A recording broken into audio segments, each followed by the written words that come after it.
Bueno, pues normal, pues haces muy bien, no te agobies. ¿Quieres hacerla bien? ¿Quieres hacerla bien? A escarbar en condiciones. Si la pruebas, la ignoras después. Sí.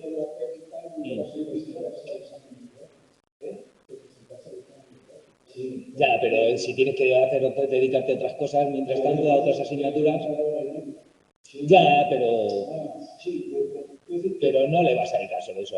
Algo te prepararás antes, algo no sé qué. Entonces, si lo dejas, te centras en otras.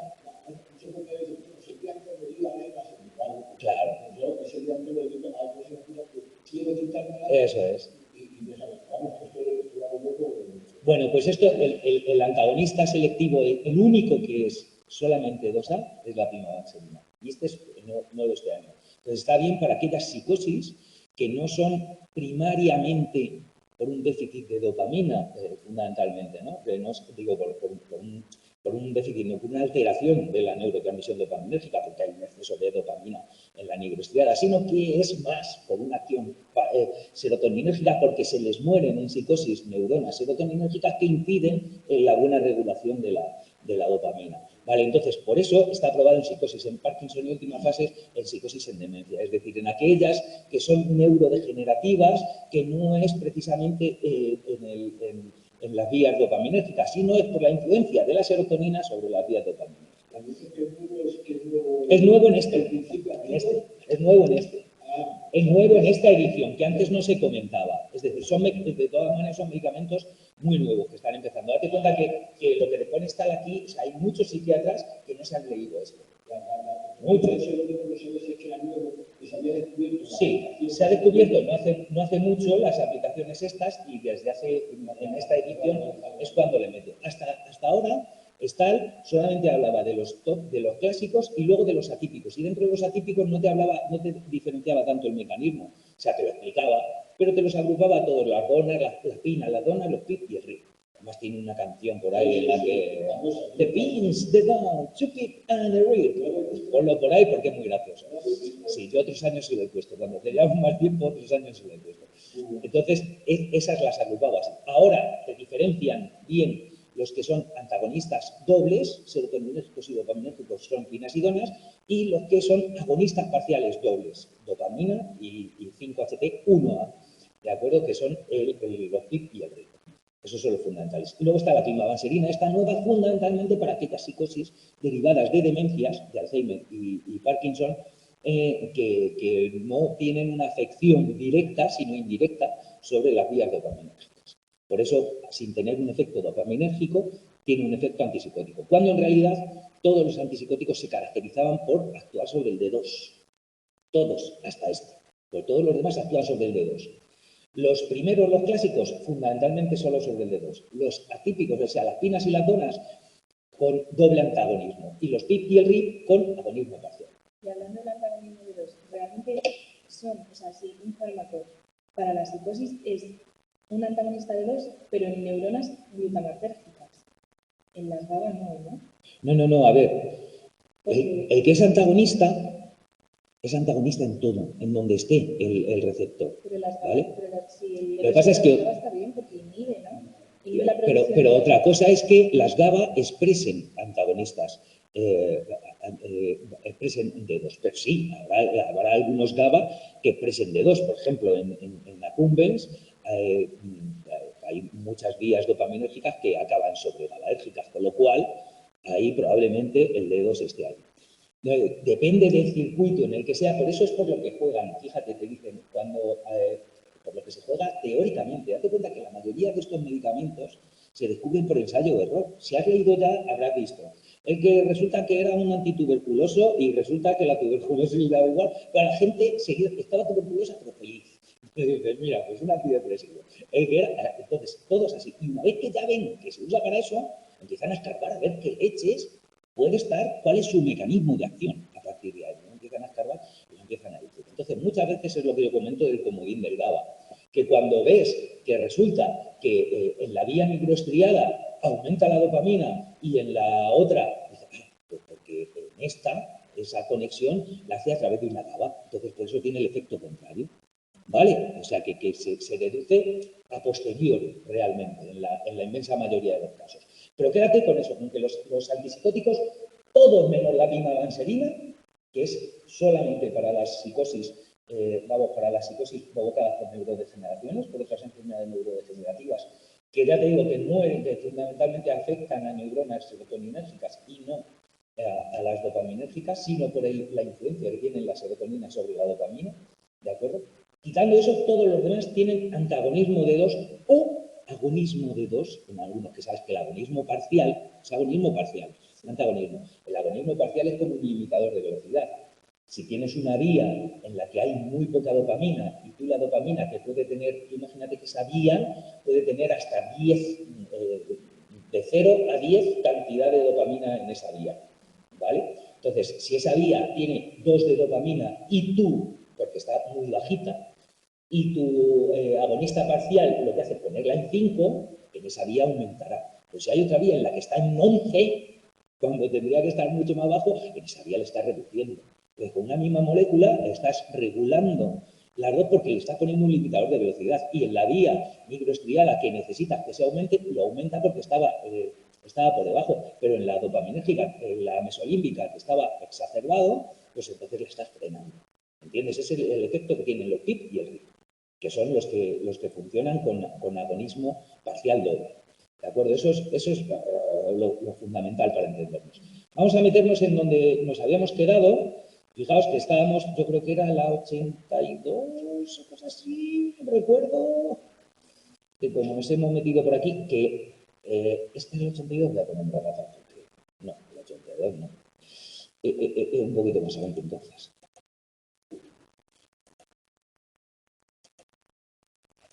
Vamos, no era el 82. 87, por aquí vamos. Aquí. Estábamos en esta nos quedamos el último día. ¿Estáis ahí, onliners? Vamos a ponernos Ana Elsa, Eugenio, Francisca, Gabriela, Miguel Ángel, María del Rocío, Pablo Alberto, Roberto, Yolanda. Joder, qué bien, si me salís todos hoy. Me salís todos descodificados. Me salí descodificado.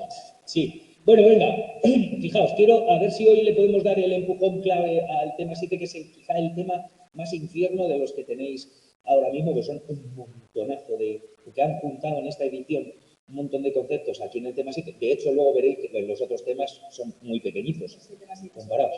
El 7 es como el gran tema.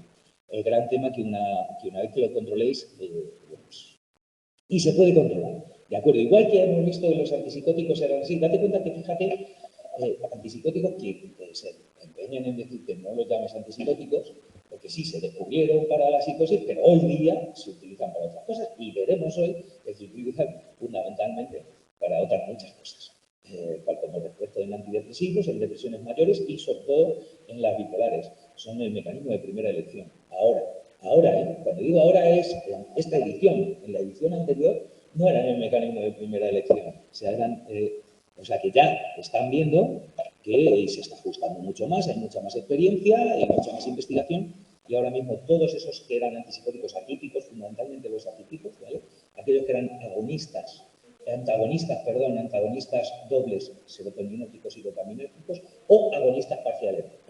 ¿Vale? Eso es. Por lo tanto, las pinas, la zona, los PIP y el RIP. Y la RONA, que es nueva, pero entra dentro de las pinas y las zonas. ¿De acuerdo? Esa es la idea.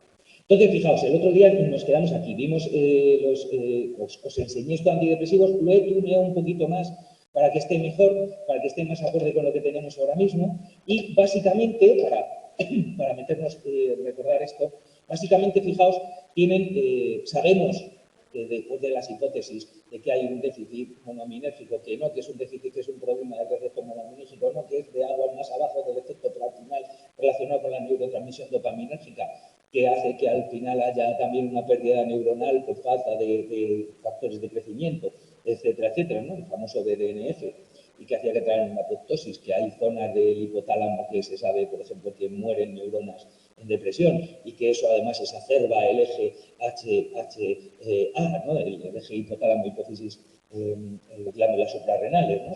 Para liberar cortisol, la hormona del estrés, etcétera, etcétera. Es un bucle de retroalimentación positiva que se rompe porque ha roto el freno que tenía esas neuronas del hipotálamo y de la amígdala.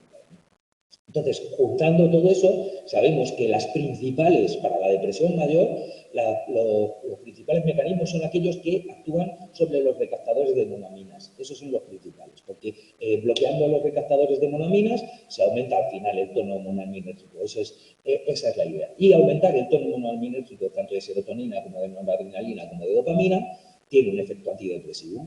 ¿De acuerdo? Eso es lo que más o menos sabemos. De manera que la base está fijada en los tres transportadores. Por eso tenemos el transportador de serotonina, el transportador de noradrenalina y el de dopamina. Que el de noradrenalina, no sé por qué en el texto lo siguen poniendo con las siglas en inglés, cuando los demás te lo ponen transportador de serotonina, transportador de dopamina y noradrenalina, transportador. Pero así es como lo tienen en el este. Por cierto, aquí lo tenía yo puesto como lo tenía antes y ahora os lo he puesto de nuevo, el IRND, inhibidor de recaptación de noradrenalina y dopamina, ¿vale? Esto, los que están aquí, significa que les afectan los dos, afectan a los dos, ¿de acuerdo? Entonces, estos son fundamentalmente los que actúan sobre el transportador de serotonina en exclusiva, como mecanismo principal. Además de ese transportador de serotonina, todos tienen otras dianas terapéuticas a las que además se unen, y es lo que les da características personales a cada uno.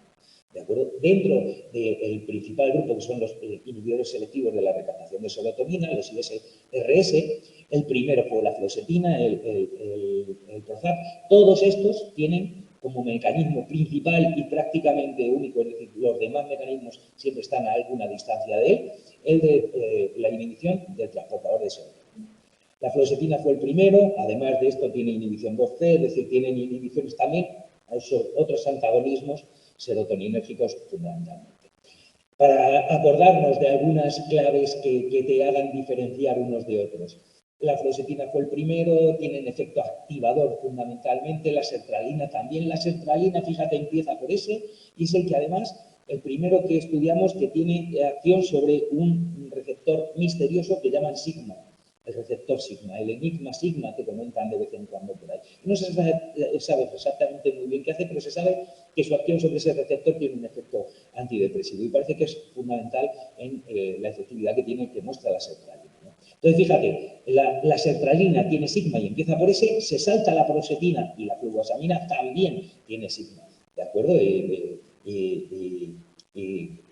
La paroxetina es la que os decía que cuando los otros, sin embargo, la fluoxetina, la sertralina, la fluvoxamina suelen tener un efecto activador, la paroxetina, buena regla mnemotécnica, para al paciente, o sea, es sedante, es la que tiene más efecto calmante, con lo cual, si tu paciente es agitado, tiene una depresión, pero además está agitado, pues la paroxetina a lo mejor es dentro de los inhibidores selectivos, pues puedes elegir este que le va a parar. No le vas a ponerle fluoxetina que le va a poner como una moto, si ya está como una moto, pues a veces no es conveniente. Entonces la paroxetina tenía dos efectos que tenían diferencia con el resto, y uno de ellos, como te digo, es que para, cuando los demás no, y se llama paroxetina, y otra, aprovechando el paro este, sabéis que en los países, en muchos países hispanoamericanos, pararse es ponerse de pie. O sea, cuando entra la jueza, el juez entra a la sala, dicen parados, la gente se pone de pie. ¿De acuerdo? Por analogía, te echan la maldición que dicen que no se te pare. ¿Sabes? Diciendo que no tengas una erección, porque esta, acordaos, que actúa sobre el sistema del óxido nítrico, sobre el óxido nítrico sintetasa.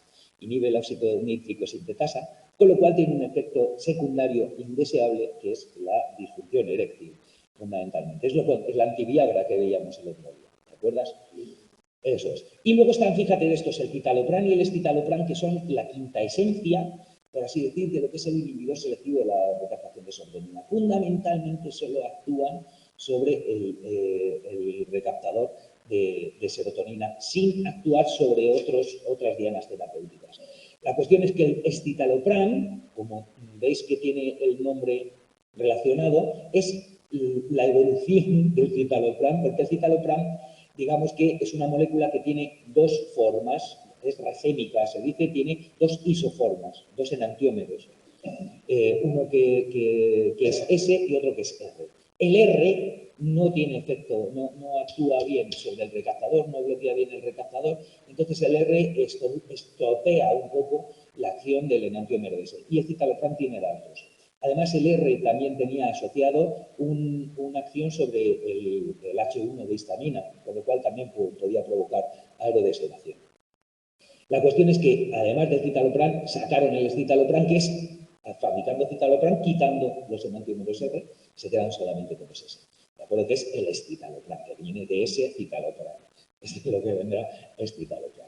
Esos son, por así decirlo, que, por lo tanto, al ser más limpios, al actuar solo sobre el recaptador, también tienen muchísimo menos efectos secundarios. Me das cuenta que cuanto a más sitios afecte, más posibilidades hay de que toquen muchas cosas. Entonces, es mucho menos efectos secundarios. Luego teníamos los agonistas parciales, que es lo que significa AP aquí, agonistas parciales e inhibidores de la recaptación de serotonina, es decir, también actúan sobre el recaptador de serotonina, pero además, con bastante potencia, son agonistas parciales también. Y ese es la dilazodona. ¿De acuerdo? Quedaos con este nombre porque lo vamos a volver a ver ahora. Y luego están los antagonistas e inhibidores de la recaptación de serotonina. Estos son porque fundamentalmente también tienen antagonismo sobre el 2A, sobre el 2D, es decir, que son igual que estos tienen algo de antagonismo, pero su antagonismo es más fundamental en su efecto farmacológico, ¿no? La trazodona y la vortioxetina. La vortioxetina, acordaos que os dije que también es nueva este año, con lo cual, para que le echéis un ojo especial, porque lo que es nuevo y te llama la atención, y esta es en la que nos contaban lo de los cuatro, porque tiene un efecto cognitivo potente por la mezcla de antagonistas serotoninérgicos sobre los que trata, más el antagonismo, más la inhibición del transportador de serotonina, aumenta mucho los tonos de acetilcolina, de noradrenalina, de serotonina y de dopamina, o sea, además también el de acetilcolina en el córtex prefrontal, y tiene un efecto procognitivo muy claro, muy evidente. Es en el que te hablan de los Beatles, en el que te mezclan, te cuentan como 4 subtipos, de ellos Ringo Starr, que es el que relacionan, pues es el que tocaba la batería, el del ritmo con velocidad de procesamiento, y parece ser que dentro de las capacidades procognitivas, sobre todo, lo que tiene es que tienen los pacientes que toman la vortioxetina, pues uno de los principales efectos es que de repente las cabezas se les despierta, les parece que les vuelve a funcionar bien, les vuelve a funcionar rápido.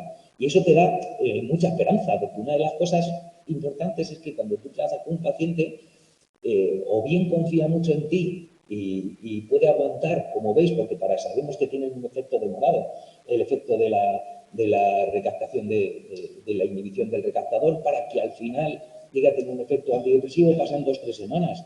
Sabéis que ese es el tiempo para que haya las neuroadaptaciones necesarias, ¿no? Entonces, si además de eso tiene un cierto efecto cognitivo, el que tú sientas que tu cabeza te funciona bien, pues probablemente te facilite el que sigas tomando el tratamiento, el que además hagas otras cosas, y hacer otras cosas es fundamental para salir de una depresión. Tengamos en cuenta eso, que aquí un terapeuta conductista lo primero que va a hacer es que te muevas. Esa función de despertar también está retrasada de una manera profesional. No tanto, no, parece ser que es bastante más rápido. Por eso te digo que tiene el efecto, porque no necesita la alteración, la inhibición quiero decir, que actúa directamente sobre receptores, no solamente sobre el recaptador, solamente cambiando. Sí, también, al final se supone, fíjate, al final parece ser cada vez hay más evidencia fuera del Estal y fuera de todo esto, cada vez hay más evidencia de que quizá los antidepresivos son efectivos porque lo que hacen es aumentar todos, de manera más clara, más directa o más indirecta, aumentar la neurogénesis, la sinaptogénesis, y cambiar y aumentar la capacidad de plasticidad neuronal, de nuevo, ¿vale? Y volver a establecer nuevas conexiones, etcétera, etcétera. Parece cada vez hay más evidencia de eso y menos evidencia de una función exclusivamente serotoninérgica, sino más que a través de esa acción sobre la serotonina lo que hace es que esas neuronas vuelven a tener hambre, a volver a querer conectarse, a volver a establecer sinapsis, a ganar de nuevo ramificación dendrítica, de arborización dendrítica, fundamentalmente. Entonces, os lo recuerdo para que os sinapsis sí. Generar muchas sinapsis nuevas. Nuevas neuronas, la regeneración neuronal es algo... Sí, se sabe que algo hay que es probable en el hipocampo, en el giro dentado del hipocampo sobre todo, pero no es tan fácil. Ahí se sabe que hay, pero sobre todo estos productos lo que hacen al final es aumentar, quiero decir, suelen tener efecto, por eso te dicen que cuanto antes empieces a tratar, o sea, si hay una cierta degeneración neuronal en la depresión, que parece que por lo menos en algunas zonas la hay, cuanto antes lo reviertan mejor, porque es mucho más fácil que establezcan nuevas sinapsis a que nazcan nuevas neuronas, que algunas nacen. Pero la mayoría de las neuronas que nacen son interneuronas. Entonces, que viene bien y que puedes cablear y que puedes puentear. Date cuenta que al final todo esto son conexiones que se hacen con un lado, ¿no? Si tú tenías que tener conectada una zona aquí con una aquí, pues, y esas neuronas que conectaban, esas mueren, pues a lo mejor se pueden establecer otras vías para llegar al final a que cuando esta se estimule también se estimule esta, pero vas a tener que establecer... Eso es, hay reconexiones precisamente para que esas conexiones funcionales puedan seguir y a lo mejor ahí pues lo puedes hacer a través de una chapuza, pero al final a través de interneuronas que pueden establecer nuevo cableado, ¿no? por otro lado, porque fundamentalmente la neurogénesis, se ha visto, la neurogénesis más abundante con la poca que hay es fundamentalmente interneuronas. La teoría del andamiaje de Camille Smith, digamos que probona el cerebro se reorganiza constantemente. Sí, pero muy interesante es que hay que ver la demencia, digamos, la manera como se reorganiza. Claro. No está tan claro. Claro. No. Me parece muy interesante, digamos, que ese principio activo genere esa nueva, digamos, amplitud de nuevas espinas dendríticas, sí. conexiones. Parece que aumenta la arborización. De hecho, es una hipótesis más reciente sobre la conexión. Que no es serotoninérgica pura, sino por sino es un efecto combinado de una inflamación, una neuroinflamación, una degradación. Sí. Bueno, luego fijaos, están los que son inhibidores de recaptación de serotonina, o sea, los que se llaman duales, que son de serotonina y de noradrenalina, y dual también sería el bupropión, que tiene inhibidor de noradrenalina y de dopamina. Pero aún así sabéis que, quiero decir, que actúen fundamentalmente son sobre el recaptador de serotonina, luego salieron los duales que tienen y que cada vez además se utilizan bastante, lo que es la venlafaxina, la desvenlafaxina, la duloxetina, el milnacipran y el levomilnacipran, que no lo puse, que es igual que el citalopram y el escitalopram, pues el levomilnacipran también es el enantiómero solamente activo, el levógiro, solamente el principal del milnacipran.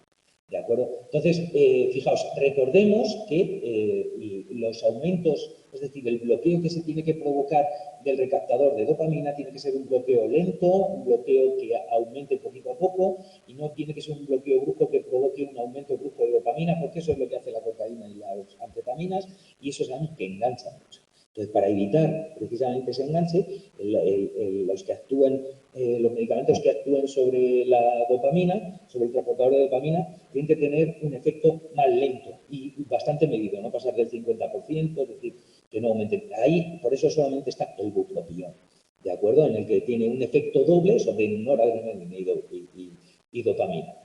Con los que actúan sobre la noradrenalina tendremos que recordar que en realidad son agentes que actúan, son dobles, son noradrenalina y serotonina, pero en realidad digamos que no tienen efecto sobre dos monaminas, sino tienen 2,5, porque sobre la dopamina también tienen efecto en el córtex prefrontal. Recordemos que en el córtex prefrontal la dopamina es recaptada por el recaptador de noradrenalina, porque en el córtex prefrontal hay muy pocos recaptadores de dopamina. Y en la noradrenalina, que curiosamente, y por eso es por lo que recapta, la noradrenalina se fabrica a partir de la dopamina con una enzima más. ¿Os acordáis, no? Pues por eso todo va cuadrando más o menos.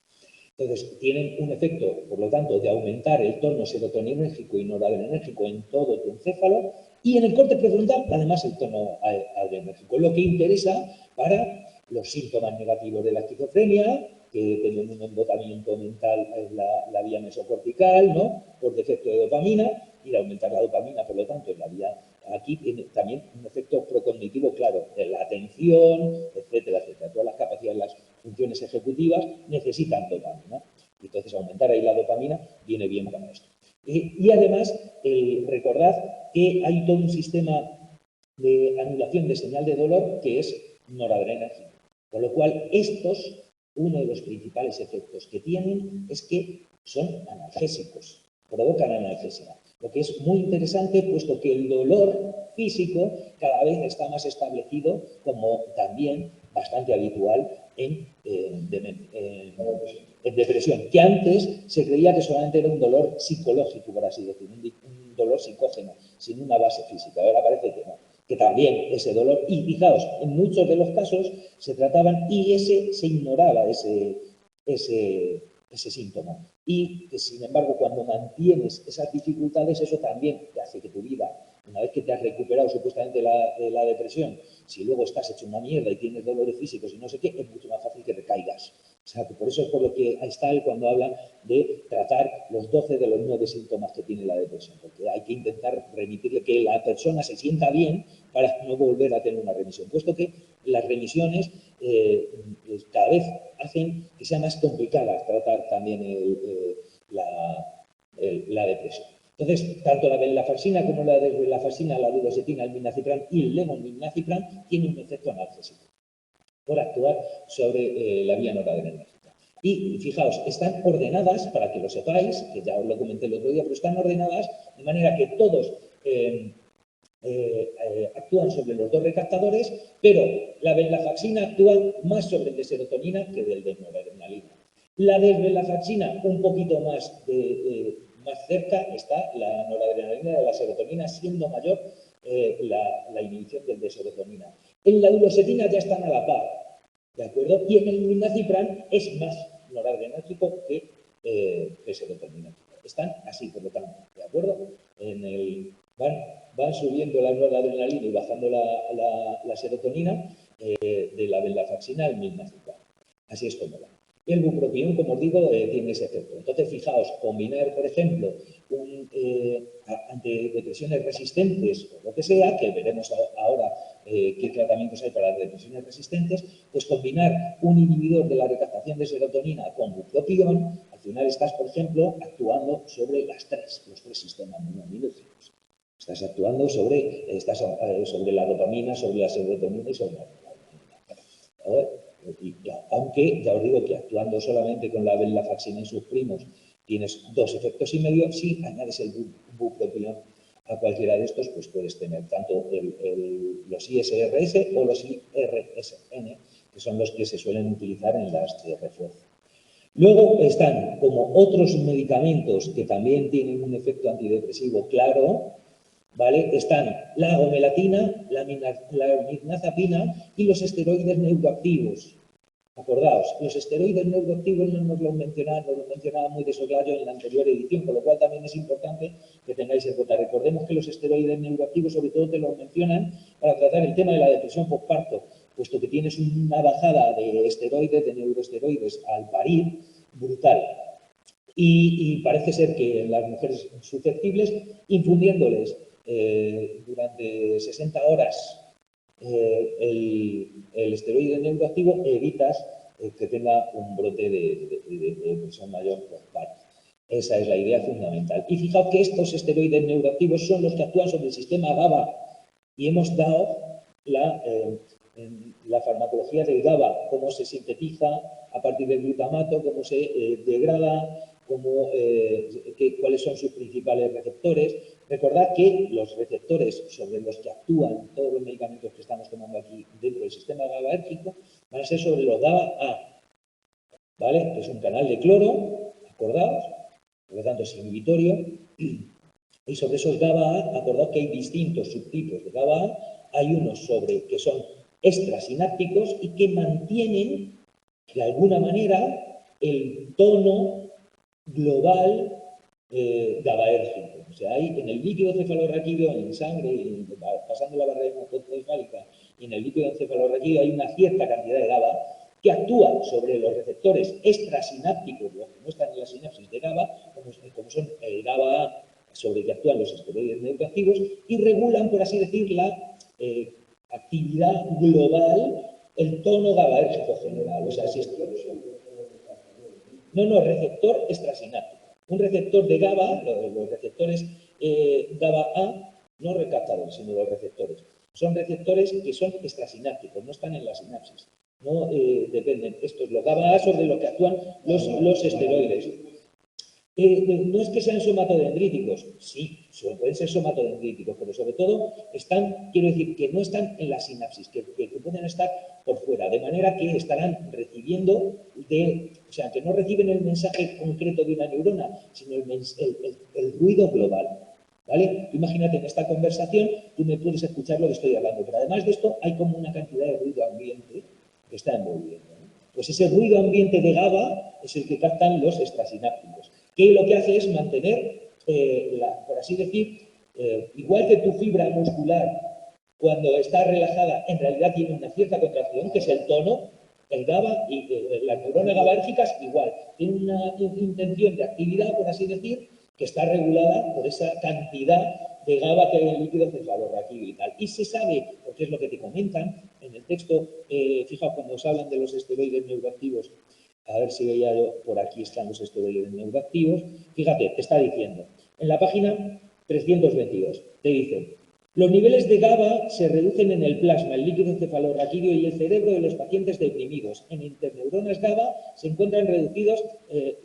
las interneuronas GABA, se encuentran reducidas en los cerebros de pacientes deprimidos y los niveles de ARN mensajero de las subunidades específicas de los receptores GABA que codifican los subtipos de receptores GABA-A insensibles a las benzodiazepinas, o sea, estos que son extrasinápticos, también son deficientes en los cerebros de pacientes deprimidos que murieron por suicidio. O sea, que hay una cierta evidencia que nos está diciendo que ese tono GABAérgico general es importante para tener un buen tono. Es complicada.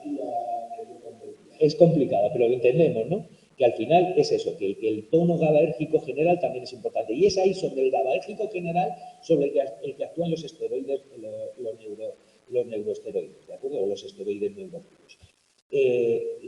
Esto va en contraposición de los que son sensibles a benzodiazepina, que son los GABA-A intrasinápticos.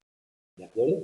De ellos hay unos que provocan sueño tal y otros que son los de la ansiolisis. Pero aquí, como todavía no estamos viendo, pero como se sabe, fíjate, lo que dicen es, además en tu libro dicen, los esteroides neuroactivos también actúan sobre los que son sensibles a benzodiazepinas. Pero, como las benzodiazepinas no tienen efecto antidepresivo, pues suponemos que es sobre los que son insensibles a benzodiazepinas y extrasinápticos. Y además cuadra con toda esta investigación que dice que un líquido cefalorraquídeo hay poco, que etcétera, lo que acabamos de ver. ¿De acuerdo? ¿Entendéis? Por lo que es y por lo que te hablan de los esteroides neuroactivos. Mirad, la gomelatina y la mirtazapina, vamos a ir viendo. Dentro de los mecanismos de los antidepresivos que comentaba, este era el mecanismo fundamental de los inhibidores selectivos de recaptación de serotonina. Acordaos que primero actuaban sobre esos recaptadores que están a nivel somatodendrítico para que al final se aumente mucho y se desensibilice, por lo tanto, se sensibilice a la baja, se regule a la baja la expresión de 5-HT1A que están por aquí en medio, ¿vale? De la cantidad de receptores somatodendríticos que hay, porque había muchos, porque había muy poca neurotransmisión serotoninérgica en los núcleos del cáncer, que es donde esto está ocurriendo, ¿no? A nivel somatodendrítico. Cuando se aumenta, porque inhibes el recaptador aquí y aumentas la cantidad, al final estos, como veis, se regulan a la baja, que es lo que ocurre aquí, se regulan porque vuelven a tener señal y por lo tanto empiezan a quitar esa sobreexposición. Esa regulación a la baja de estos receptores que hace que al mismo tiempo se desinhiba la neurona y por lo tanto tenga una línea base mayor de actividad, produzca más serotonina por disparo, que es lo que te está dibujando aquí, igual que el tono GABAérgico, el tono general eran esos extrasinápticos, aquí estos a nivel somatodendrítico están regulando la cantidad de actividad que tiene esa neurona. Esa neurona, aun cuando aumenta esa cantidad de actividad, es cuando cuadra con el principio de los efectos farmacológicos buscados del efecto antidepresivo. Y en esto demora, pues como decíamos, 2 o 3 semanas. Al principio esa elevación brusca de serotonina que provoca, lo que provoca son los efectos secundarios que se tienen desde el primer momento. ¿De acuerdo? Luego ya cuando se desregula esto, se regula la baja, parece que es cuando se tiene el efecto farmacológico antidepresivo y eso hace que al final se libere mucha más serotonina en los botones terminales y al liberarse más serotonina en los botones terminales, fijaos, luego se regula a la baja también los receptores postsinápticos, porque al volver a tener mucha señal aquí, vuelven a regularlo. Que se regule a la baja esos receptores postsinápticos cuadra en el proceso temporal de cómo actúan los antidepresivos con la reducción de los efectos secundarios. Ya no te afectan tanto esas elevaciones de serotonina porque no tienes sobreexpresados los receptores. ¿Entiendes? Con las semanas de retardo, eso es. A todo esto hasta que tus neuronas vean. Date cuenta que tu cuerpo tiende, cuando la forma de funcionar de todo tu cuerpo tiende a mantener un nivel homeostático, el que sea, ¿no? Entonces, si tú tu cuerpo lo has colocado, cuando empiezas a hacer algo, por eso te cuesta cambiar, porque tu cuerpo tiende a volver al punto que tenías antes. Es decir, tú estás gordo, quieres dejar, porque has acostumbrado a tu cuerpo a comer una cantidad de calorías y a no quemar una cantidad de calorías que tu cuerpo, cuando eso se establece y se mantiene durante un tiempo, lo toma como línea base. Entonces, tú de repente haces dieta, a lo brusco, pero esa dieta te cuesta al principio, te empieza a quemar grasa. ¿Por qué? Porque tu cuerpo aprovecha más cada caloría que comes. Y entonces, porque tiende a mantener el nivel que tenías. Tú tienes que volver a bajar el termostato a que tu cuerpo aprenda que el nuevo termostato está aquí para que quemes más. Es memoria que hay Eso es, y por lo tanto, eso es exactamente lo mismo. Cuando tú al principio tienes ese subidón, claro, tú como no tienes señal, tienes muchos receptores somatodendríticos, muchos receptores esperando.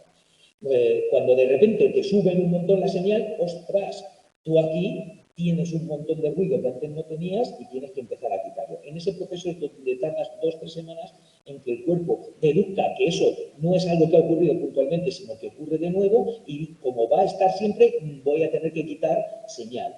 Imaginaos, como decía el otro día, que en vez de ser receptores son micrófonos lo que recogen el sonido. Si tú no oyes nada, tú estás en el castillo, como dice Jiménez, buscando la psicofonía, no se oye nada, pones micrófonos por todos lados. Si de repente hay una fiesta de 3 pares de narices, lo que haces es empezar a quitar micrófonos porque te estás quedando solo. Esa es la regulación al alza, regulación a la baja. ¿Lo entendemos? De lo que sea para mantener. Este es el mecanismo fundamental por el que actúan los medicamentos que tienen efecto antidepresivo. Los que además actúan sobre la noradrenalina, era lo que veíamos aquí, que en el corte prefrontal no hay DAT, hay muy poco recaptador de dopamina y lo que se difunde y quien la recapta es el recaptador de norepinefrina o noradrenalina en vuestro texto este año, que les ha gustado más la denominación latina que la griega, acordaos. Con lo cual, también aumenta, si inhibes el recaptador de noradrenalina, no solo aumentas el nivel de noradrenalina, sino también el de dopamina en corte prefrontal, que ya lo hemos dicho un montón de veces. Otros efectos que quería que viésemos es que estos se van aquí. Los dos que nos quedaban eran la gomelatina y la mirtazapina. Fijaos, la gomelatina fundamentalmente lo que hace es resintonizar, resetear el reloj circadiano. Porque se sabe que en la depresión una de las cosas que tienes también es desajustar el reloj circadiano. El reloj circadiano, aquel que está regulando esos ritmos que tienes de muchas cuestiones, ¿no? de cantidad de atención, de sueño y vigilia, etcétera, etcétera, ritmos que rondan alrededor de 24 horas, son los ritmos circadianos. Y el núcleo fundamental aquí es ese núcleo supraquiasmático. ¿De acuerdo? Acordaos que el núcleo supraquiasmático es el que está justo encima del quiasma óptico, con lo cual recibe información de luz, que es lo que necesita para regular ese reloj circadiano de alguna manera. ¿De acuerdo? Entonces, entre ellos, también lo que hace es, una de las cosas que hace ese reloj circadiano es regular la liberación de melatonina, que cuando hay señal de que no hay luz, entonces le dice a la glándula pineal, de tus subconexiones, con el tronco del encéfalo, fíjate que dice a la glándula pineal que libere melatonina.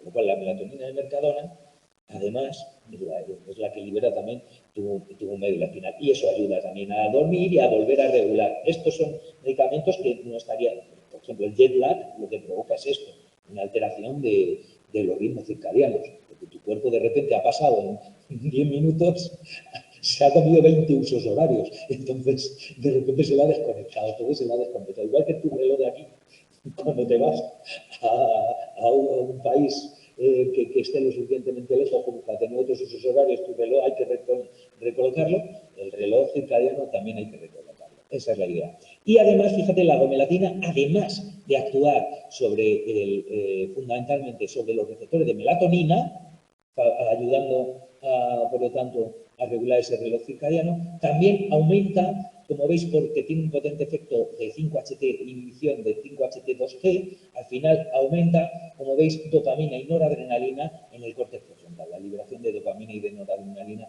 en el córtex prefrontal, lo que hace que también tengas un efecto procognitivo y que al mismo tiempo también, actuando sobre el núcleo supraquiasmático, pues ayude a la regulación de ese reloj circadiano.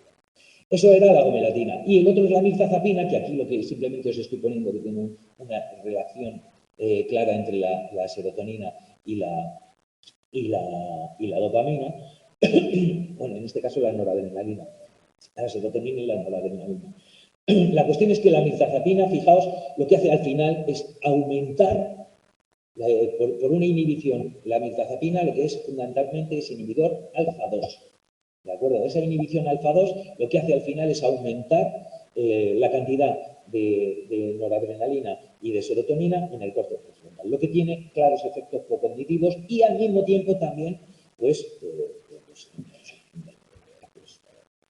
también tendría un efecto contra los síntomas negativos en la psicosis, etcétera, todo aquello que tenga un enrutamiento mental y por lo tanto la mirtazapina. Lo interesante de la mirtazapina, fijaos, es que aquellos pacientes, fíjate, que no respondan bien a los inhibidores de la recaptación, puedes conseguir, porque esto está teniendo el mismo efecto que tendría un inhibidor dual del inhibidor de la recaptación de serotonina y del de noradrenalina, porque aumenta al final el tono serotoninérgico y noradrenérgico, pero sin actuar sobre los recaptadores.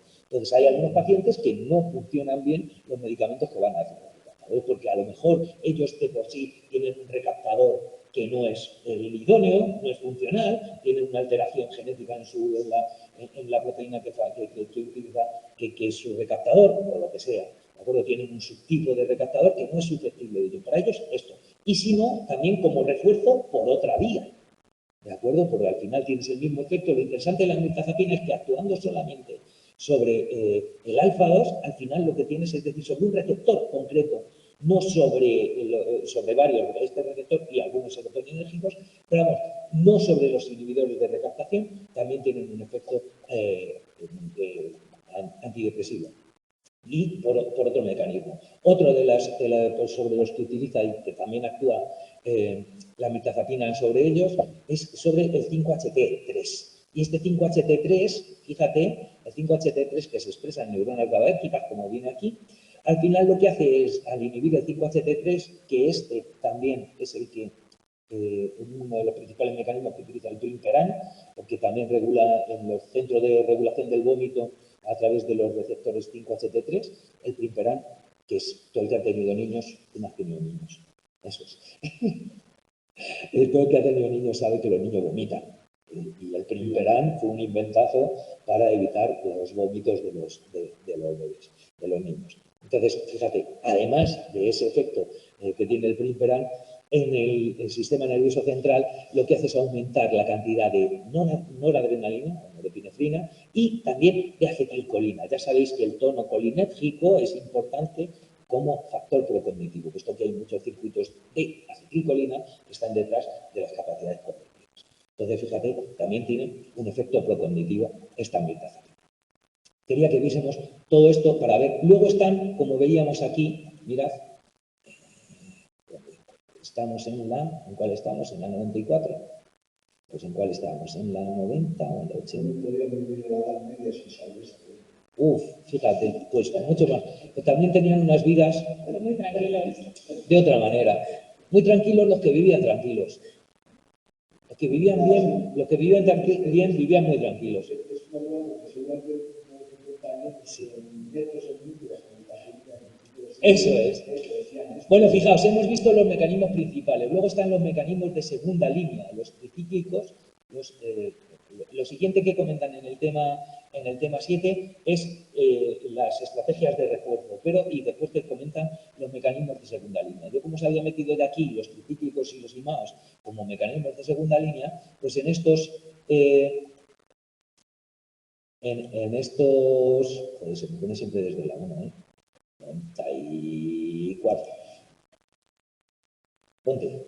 En este que os había los medicamentos de segunda línea, que en esto del repaso de mecanismos también había metido los mecanismos, porque ya los tenía previamente, de los inhibidores selectivos de la MAO, como es el caso, y de los antidepresivos tricíclicos, que, como dicen en vuestro texto, son hoy día medicamentos de segunda línea, pero son los primeros que salieron. O sea, los inhibidores de la monoaminoxidasa. Sabéis que la monoaminoxidasa es la principal enzima que metaboliza las monoaminas. Por eso se llama monoaminoxidasa. ¿De acuerdo? De manera que, claro, inhibir la monoaminoxidasa lo que hace es, evidentemente, aumentar el tono monoaminérgico. Si sigue habiendo la misma síntesis y reduces la cantidad de degradación, tienes una mayor cantidad de monoaminas. Ese es el mecanismo por el que funciona. Estos fueron los inhibidores de la MAO, fueron los primeros antidepresivos probados con éxito y además eficaces. Pero dentro de estos inhibidores de la MAO hay que conocer varias cositas. No, los nombres te los mencionan muy por ahí, pero no te van diciendo un medicamento tal, sino te hablan generalmente de inhibidores de la MAO. Y cuando te hablen en el examen, si te preguntan algo, te dirán inhibidores de la MAO. Si acaso te dirán inhibidor de la MAO A, inhibidor de la MAO B, o inhibidor de ambas. ¿De acuerdo? Una de las cosas que tenemos que tener en cuenta es que los inhibidores de la MAO que tenemos en el mercado y que se han utilizado con éxito como antidepresivos son inhibidores irreversibles, es decir, se unen una vez que el medicamento y la monoaminoxidasa se encuentran, se fija él, inhibe la monoaminoxidasa y esa monoaminoxidasa ya no sirve. No depende de que haya más concentración, menos concentración, para que se vuelva a soltar y no se no se suelta. Esa monoaminoxidasa tiene que degradarse y tiene que fabricarse nueva. En ese proceso se tarda un tiempo importante, y por eso es importante que cuando estés tomando un inhibidor de la monoaminoxidasa, claro, el riesgo, fíjate, si tú no puedes tomar, está contraindicado, por supuesto, farmacológicamente, tomar cualquier medicamento que suba el tono serotoninérgico o el tono noradrenérgico, puesto que no tienes las enzimas que la degradan, y puedes tener una crisis hipertensiva por exceso de activación sobre los receptores adrenérgicos, o puedes tener un síndrome serotoninérgico fatal, que se dice por una elevación brusca de serotonina. Entonces, ¿de recaptar qué? ¿De recaptar qué? ¿El qué? Cuando se une el qué? La monoaminoxidasa y el inhibidor de la monoaminoxidasa. ¿Cómo que recaptar? Recaptar es de la sinapsis, volver a recaptar porque lo han liberado. Que tienes, tú imagínate, la monoaminoxidasa está en la membrana de la mitocondria, ¿no? Que es donde está la monoaminoxidasa. Pues llega el medicamento y se junta ello. Una vez que se junta ello, esa monoaminoxidasa ya no degrada las monoaminas. No funciona, la ha estropeado, la ha gripado. Entonces, ¿qué tiene que hacer la mitocondria en este caso? Volver a coger esa, meterla para adentro, deshacerla en sus elementos y fabricar nueva, volver a sacarla y exponerla en donde estaba la anterior. En ese proceso se tarda un tiempo importante, se tarda una semana, 10 días. Eso es, si tú estás tomando un inhibidor de la MAO y dejas de tomarlo, por lo que sea, tienen que pasar, como digo, esas 2 semanas de prudencia para volver a tomarte para poder tomarte un inhibidor selectivo de la recaptación de serotonina o lo que sea, porque si no, todavía no tienes monoaminoxidasa suficiente en tu cuerpo como para que ese aumento que te va a provocar de serotonina o de noradrenalina, tu cuerpo pueda asimilarlo sin tener efectos secundarios excesivos y peligrosos. ¿De acuerdo? Eso es importante. Dentro de las monoaminoxidasas, fijaos, son moléculas que están relacionadas con las anfetaminas, te decían. Porque, de hecho, las anfetaminas tienen un poquito de inhibición de la monoaminoxidasa. Un poquito. Y al contrario, En relación a esto, la monoaminoxidasa tiene un poquito de anfetamina. Es decir, tiene una cierta, pero muy poquito. Igual que la anfetamina tiene un poquito de inhibición de la monoaminoxidasa, los inhibidores de la monoaminoxidasa, tienen un cierto efecto anfetamínico y por lo tanto de aumentar la dopamina. ¿De acuerdo? Tienen un cierto efecto de aumentar la dopamina, pero un poquito, con lo cual no es tan importante, pero parece que sí es importante para sus efectos antidepresivos. Sabe que eso es importante. La cuestión es que, fijaos, aquí os he puesto cómo son las tres posibilidades. En vuestro texto viene esto junto con esto junto con esto y este junto con este. Es decir, este es el estado que tiene la persona que tiene depresión, ¿no? Se supone que tienes poca, como veis, poca neurotransmisión, poca fabricación y poca cantidad al final de monoaminas. Aunque sabemos que no es así realmente, pero para entender cómo funciona es así. Entonces, lo que te dicen es que si inhibes la MAO-A, fijaos, la serotonina se inhibe, es decir, la MAO-A degrada la serotonina y la MAO-B solamente degrada la serotonina cuando la serotonina está en muy altas proporciones. Es decir, la afinidad que tiene la monoaminoxidasa B por la serotonina es muy baja. Necesita que haya mucha concentración de serotonina para que se produzca la unión y actúe sobre ella. Con la noradrenalina ocurre exactamente lo mismo. La monoaminoxidasa B solamente actúa sobre ella cuando hay mucha cantidad de noradrenalina. Sin embargo, la dopamina, lo que ocurre es que tienes como que la mitad de la dopamina más o menos se degrada con la A y la mitad de la dopamina con la B. ¿Qué ocurre? Que de manera que si tomas un medicamento que inhibe la monoaminoxidasa B, no aumentas el tono serotoninérgico y no adrenérgico, puesto que como hay poca concentración de ambas, la que está actuando ahí es la monoaminoxidasa A. Sigues teniendo poca. No consigues que se eleve la cantidad, ¿no? Que es lo que te dicen aquí. Si tienes la MAO-B está inhibida, no hay aumento. ¿Veis que no hay aumento de serotonina? No hay aumento de norepinefrina. Sí hay un pequeño aumento de dopamina. Un pequeño porque la dopamina toca la voz, pero es pequeño. No es. Ahora, si inhibes la MAO-A, tienes un gran aumento de serotonina, un gran aumento de noradrenalina y un aumento similar a si inhibes la MAO-B con la dopamina. ¿De acuerdo? Lo que es interesante, pues sabemos que aumentar bruscamente la dopamina tiene riesgo de enganche. Entonces, fíjate, o bien utilizas un inhibidor de las dos monoaminoxidasas, una molécula que actúe sobre la monoaminoxidasa A y la monoaminoxidasa B, que por lo tanto tienes, como veis aquí, cuando actúas sobre las dos, aumentas evidentemente el tono de las tres monoaminas, o bien es suficiente el tono, generalmente, en la mayoría de los casos, con actuar sobre la MAO-A es suficiente porque aumentando la serotonina y la dopamina y la noradrenalina bastante y un poquito la dopamina, ya tienes ese efecto. ¿Vale? Quedémonos con eso, con que la MAO-B solamente sirve para esto. La MAO-B, por lo tanto, fijaos, se necesita inhibición de la MAO-A para que haya efecto antidepresivo. Si no hay inhibición de la MAO-A, no hay efecto antidepresivo. Si hay inhibición de las dos, sí. Y si hay de la MAO-A solo, también.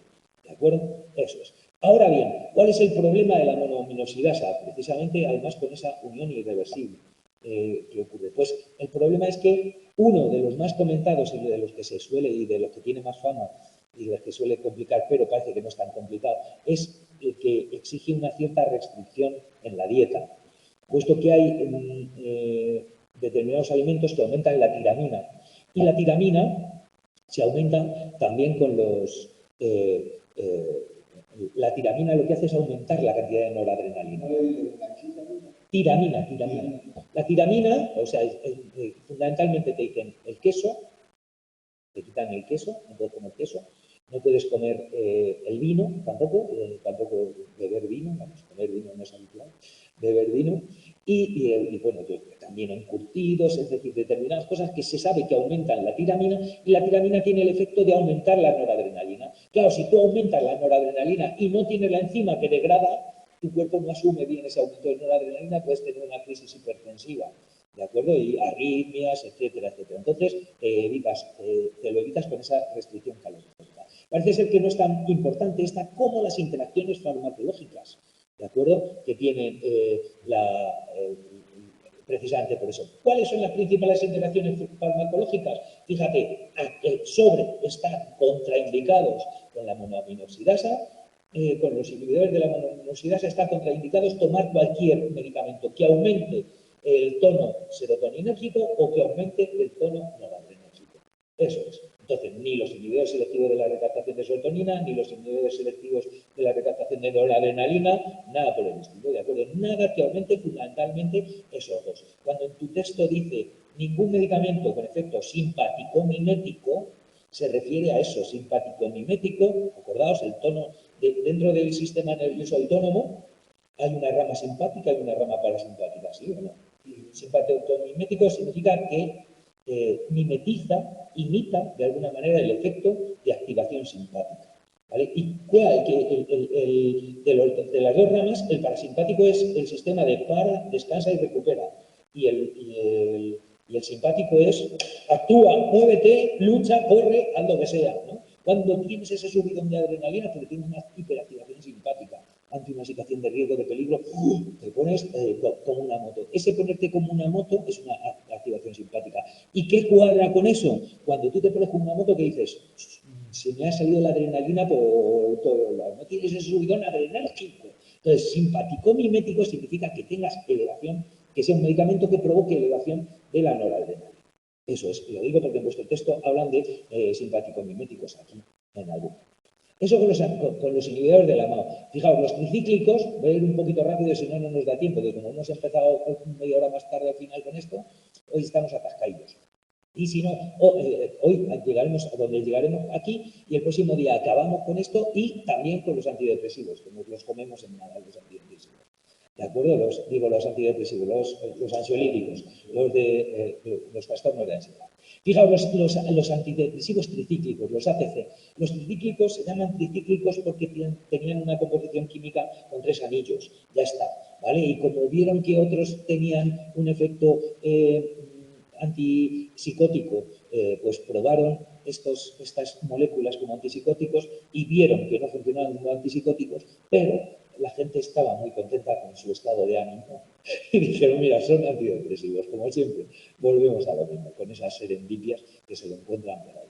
La cuestión, fijaos, es que lo que define realmente con su perfil farmacológico, como aquí estudiamos, los antidepresivos tricíclicos, es que tienen todos inhibición de la noradrenalina, ¿de acuerdo? La mayoría también inhiben el recaptador de serotonina, ¿de acuerdo? Eso es común a todos. Luego, unos más, otros menos, suelen tener actividad antagonista sobre algún receptor serotoninérgico y luego todos tienen 4 efectos no deseados, 4 acciones no deseadas, que es la histamina, sobre el muscarínico, sobre el alfa-1, ¿os acordáis? Son los mismos que hemos visto antes para los antipsicóticos clásicos, los que eran solamente inhibidores de la D2, ¿de acuerdo? Y además otro que es actuar sobre los canales de sodio regulado por voltaje. Pero además sobre los canales de sodio regulado por voltaje, no solamente del sistema nervioso, sino también del corazón, lo que tiene un riesgo importante. ¿De acuerdo? Entonces, estos medicamentos que son muy eficaces, o sea, yo he oído a psiquiatras decir, a algún psiquiatra decir que lo único que vale es un auténtico, el medicamento que es eficaz es un tricíclico. Lo demás es maquillaje, palabras textuales. Como que lo demás es, pues eso, no es medicación sino maquillaje. Que estás haciendo tontería. Estos son eficaces porque tienen unos riesgos importantes, ¿no? Tienen los efectos secundarios típicos sobre el muscarínico, el histamínico y el adrenérgico que ponemos aquí, que lo vimos desde el principio, y sobre todo el riesgo de provocar arritmias e incluso paro cardíaco en el corazón por ese bloqueo que puede provocar a determinadas dosis parece que este bloqueo es realmente sobre esos canales de sodio regulados por voltaje no actúan mucho, pero a determinadas dosis sí. Entonces, ese es un riesgo que puede tener, luego también sabemos de la variabilidad individual que hay de pacientes, ¿no? Que comenta Stahl que como la dosis letal de un tricíclico, de un inhibidor tricíclico, es la dosis de 30 días O sea, que te tomes... Y entonces que decían que cada vez que le daban a un paciente un bote con 30 pastillas para que se tome en el mes, le estaba dando una pistola cargada. Es lo que comenta Stahl en el texto. No sé si os acordáis, cuando lo leáis os acordaréis de nuevo, ¿no? Entonces ese era el riesgo fundamental que tiene. Y por lo tanto, tanto los antidepresivos tricíclicos, por esas limitaciones, como los inhibidores de la MAO, que son eficaces antidepresivos, se utilizan como mecanismos de segunda línea. Es decir, se prefiere todos los anteriores, que son mucho más inocuos, que hacen mucho menos daño y sobre todo no tienen un riesgo mortal de sobredosis ni nada por el estilo, y con estos pues, se usan generalmente como segunda línea. Como segunda línea, ¿qué significa? Que cuando no funcionan los de la primera. Esa es la realidad. Aunque fijaos, cuando no funcionan sobre la primera, lo que se hace es, y os tengo aquí puestas estas nuevas diapositivas, por cierto, esta se llama presentación mía Refi 2, os la pondré ahí. Refi es de definitiva, pero no era definitiva, era la definitiva, hice Refi 1 y ya voy por la Refi 2. O sea que, ¿de acuerdo? Entonces eso es. Claro, con la resistencia al tratamiento, lo que tenemos que tener claro es cómo se hace, qué es lo que hacen. Lo fundamental es combinar esos antidepresivos con algún otro medicamento que pueda sacarle de ese bloqueo que tiene el paciente. Bueno, antes de esto, cuando os hablan de resistencia al tratamiento, os hablan primero de que parece o te indican lo que debería ser, porque eso solamente lo harán en la clínica Mayo y para ricachones, pero dentro de poco esperemos que si el mundo no peta, que petará, pues si no peta, pues estamos petándolo, eso es. Si el mundo conseguimos que no pete del todo, pues lo normal será que esto vaya en la línea que dice al principio de este apartado en el que comenta la resistencia al tratamiento. Y es que se estudien, entre otras cosas, algo que es importante, es la farmacocinética del medicamento. Sabéis que la farmacocinética es cómo tu cuerpo mueve el fármaco, es decir, cuando tú es que te lo tomes, la vía de administración, cómo se absorbe, cómo se distribuye, ¿vale? Y luego cuando llega a la diana, ahí ya es la farmacodinámica. Si cuando actúas sobre la diana, ¿qué es lo que hace el medicamento en tu cuerpo? ¿Qué es lo que hace tu cuerpo con el medicamento? La farmacocinética. Cinética es cómo se mueve tu fármaco. Por lo tanto, la absorción, la metabolización del medicamento y la excreción del medicamento. Una de estas es importante conocer las principales enzimas metabolizadoras, que son las del citocromo P450. ¿Vale? El sistema que os lo comentan del citocromo P450, si es el A3A, si es el A2B, el que sea, pero la familia del citocromo P450, se sabe que hay distintas isoformas genéticas que se tienen, distintas alelos de los citocromos que tenemos, y quien tenga determinados alelos pues será un metabolizador rápido, quien tenga determinados alelos será un metabolizador lento, y otros tendrán una metabolización más o menos mainstream, la normal, la habitual. En muchos casos es eso. Entonces lo que te dicen es, cuando tienes una resistencia al tratamiento, a lo mejor lo interesante previamente incluso a que te den el tratamiento sería poder estudiar genéticamente qué variantes del citocromo tienes tú para saber si la dosis que te voy a dar del medicamento es la adecuada o no. Porque si tú metabolizas muy rápido, yo te doy una dosis de 3 y a lo mejor a ti te está sirviendo como una de 2, porque metabolizan muy rápido cuando dan a los demás. Les valen esos 3, tú para tener 3 tendrías que tener una dosis de 4, porque metabolizan mucho y no te dura en sangre, ¿de acuerdo? Pero si metabolizas todo, un poco todo lo contrario. Es decir, ¿qué es lo que tienes? Vas a tener muchos efectos secundarios al principio, porque vas a tener mucho más medicamento, en realidad dando una dosis más grande de la que debería ser aceptable. Entonces, eso hablan del estudio genético para ver qué variantes de citocromo puedes tener para comprender si el medicamento es eficaz o no es eficaz en ti, y la dosis es la adecuada o no es la adecuada, y que se puede combinar con el fenotipado, el estudio del fenotipo, que, dicho claramente, lo que quiere decir es que te midan los niveles del fármaco en sangre. Es cómo está afectando ese citocromo realmente. O sea, si a la hora te miden los niveles de fármaco en sangre, saben si has metabolizado lo que debes o no. Y entonces, o sea, combinado eso puede hacer que los medicamentos sean muchísimo más eficaces. No, la vía de suministro también. Lo que pasa es que depende de cada medicamento. Habéis visto que hay unos que se administran de una manera, otros que se pueden administrar de otra. Es muy importante. Sí, pero por eso hay algunos que se toman por vía muco sublingual, otros por vía nasal, otros por parche transdérmico, es decir, hay muchas historias de estas. Pero aún así, aun sabiendo eso, si tienes un citocromo más gordo, un citocromo más gordo, es decir, puedes tener, pero te evitas, en algunos puedes evitar esto, es importante.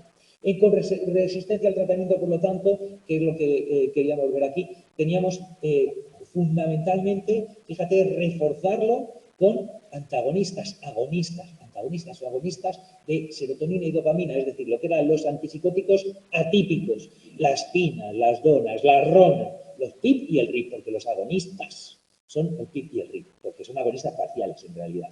¿De acuerdo? Entonces tenemos, fijaos bien, esto ha cambiado mucho a cómo venía en el estado anterior. Entonces esto es fundamental que lo controléis bien.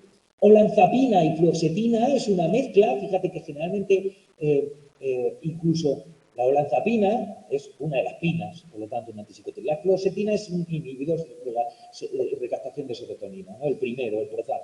Entonces, el Prozac con olanzapina es una de las combinaciones más utilizadas. También se utiliza, si lo veis, en lo siguiente que tengo, en la siguiente diapositiva que tengo, que es en el trastorno bipolar, veis que también está olanzapina y fluoxetina. Fíjate que es una excepción, porque en el trastorno bipolar te remarcan muchísimas veces que lo normal es que no utilices inhibidores selectivos de la recaptación de serotonina, o sea, la fluoxetina no debería utilizarse. Sin embargo, la combinación fluoxetina-olanzapina se ve que es muy eficaz para depresiones complicadas e incluso depresiones bipolares complicadas. Y luego, fijaos, en realidad, de estos antagonistas, los que sirven como resistencia al tratamiento, que por lo tanto es combinándolos, aunque no te lo pongo los demás, con un ISRS, es decir, un inhibidor selectivo de la recaptación de serotonina, o un dual, la venlafaxina, milnacipran, duloxetina, ¿vale? Aquellos que actúan sobre serotonina y noradrenalina, ¿de acuerdo? Más estos, que son los PIP y el RIP, ¿vale? El aripiprazol, el brexiprazol y la cariprazina. ¿De acuerdo? Estos son los PIP y el RIP. Hoy os voy a comentar esto nada más directamente. Importante que os fijéis en lo de la ketamina y la esketamina. ¿Por qué? Porque antes no estaba. Esto es completamente nuevo. Quiere decir completamente nuevo que nos lo metan en el STAL y que nos cuenten esto. Incluso hay una parte que no entra en el texto de este tema 7, en la parte final de futuros tratamientos y no sé qué, lógicamente habla del posible uso de la psilocibina, es decir, algo, medicamentos que hasta hace poco no se estaban tomando. Algo te mencionaban de la ketamina en el anterior, pero no te lo ponen ahora como la segunda opción después de los antipsicóticos, la segunda opción de refuerzo, te ponen la ketamina y la esketamina. Parece ser que la ketamina, recordad que la ketamina, igual que el polvo de ángel, la fenciclidina, lo que actúa es bloqueando el canal del canal de cloro, que es el tipo de sodio, que es el NMDA. ¿Os acordáis? Que era por lo que además surgió la hipótesis de un fallo en el NMDA, porque simulaba muy bien un brote psicótico. Los síntomas positivos es la psilocibina y la ketamina. Entonces, a una infusión intravenosa de una dosis subanestésica, o sea, la ketamina es un anestésico. Yo he utilizado ketamina con las ratas que tenía que operar y esas cosas. La ketamina se utiliza muchísimo fundamentalmente en veterinaria, ¿no? Y es una droga de abuso, precisamente una droga disociativa. Sí, claro, pero el quirófano, pero mucho se utiliza a nivel veterinario. Pero sí, la ketamina se utiliza como anestésico, por lo tanto, a una dosis subanestésica tiene efecto y tiene, fíjate, tiene una característica, es que tiene una mejoría casi inmediata. Te hace, ¡buah!, te despierta, te tiene un despertar de repente, pero casi inmediato. Pero, amigo, desaparece en unos pocos días. Rápidamente desaparece. Entonces, sirve sobre todo para pegar un empujón a aquella persona que no estaba, que no sé qué, aquellas depresiones tal, y luego, una vez que cuando va a bajar, o bien se pueden ir repitiendo infusiones cada cierto tiempo, cada poco tiempo, cada día, a los 4 días, a la semana, a lo que sea, se va repitiendo el o bien empezar entonces, ahora que has tenido ese subidón, con un antidepresivo al uso y ver a ver si ahora ya sí puedes mantener esa vida. Parece ser que el efecto es a través de activar muy rápidamente, fíjate, ese bloqueo de NMDA, aumenta el glutamato, aumenta mucho el glutamato, y ese glutamato actúa sobre el GABA, fundamentalmente, digo sobre el GABA. Ese glutamato actúa sobre el AMPA, perdón, porque como al haber un aumento de glutamato, porque, para que entendamos, bloqueas el NMDA y ese NMDA se expresa mucho en neuronas GABAérgicas. Neuronas GABAérgicas que están inhibiendo a otras glutamatérgicas. De manera que esa era la hipótesis del fallo en la psicosis del receptor NMDA, ¿no? Pues ese NMDA lo bloqueas y eso hace que la siguiente neurona de glutamato libere mucho más glutamato.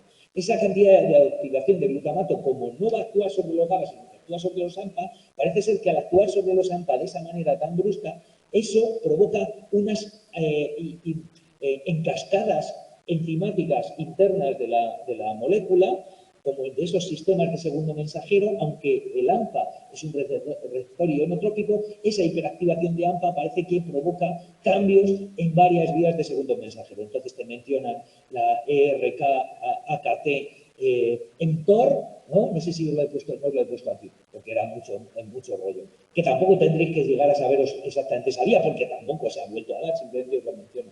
Que sepáis que actuando a través de segundos mensajeros tiene dos efectos fundamentalmente. Aumenta la sinaptogénesis, que es lo que he puesto esto, y aumenta la liberación de BDNF, que es el factor neurotrófico derivado del cerebro, acordaos, y de VEGF, que es otro factor vascular, en este caso el VEGF, el factor endotelial vascular de crecimiento vascular endotelial, que es lo que significa, lo que pasa es que tiene sus siglas en inglés. Yo creo que lo tenía puesto por aquí, el de la... Sí, factor de crecimiento endotelial vascular, que es lo que significa vascular, endotelial, growth factor. Vale. Entonces, fundamental, acordaos de esto y mirad a ver cómo funciona la ketamina y la esquetamina, que es una evolución esquetamina, volvemos a una evolución de la ketamina, un enantiómero de la ketamina, por lo tanto, sí, igual que el citalopram y es citalopram, ketamina es ketamina. ¿De acuerdo? Que lo bueno que tiene es que este no necesita, porque la infusión de ketamina es una infusión intravenosa, y entonces necesitas ir allí, que te pinchen, no es... Hay gente a la que ya simplemente lo tengan que pinchar, ya se le hace inaceptable, ¿no? O lo es inaguantable. La esquetamina, se ha conseguido como un pulverizador nasal, de manera que además se puede, y además funciona bastante bien. Entonces está disponible, te puedes pegar un chutecillo una vez por semana, luego bajar vamos, 2 veces por semana al principio, luego una vez por semana, luego una vez cada 15 días, y parece que así puedes tener un efecto importante, o una vez que ya has despertado, como te digo, que te puedas acoplar a un antidepresivo al uso. Nos vamos ya, que viene y no quiero ocuparle más a Cristóbal. Venga, chicos, no ha dado tiempo para más porque hemos tenido hoy esto. El próximo día nos metemos con esto y acabamos con los ansiolíticos. Espero que estéis ahí. Bueno, Javier, tengo que parar. A vosotros.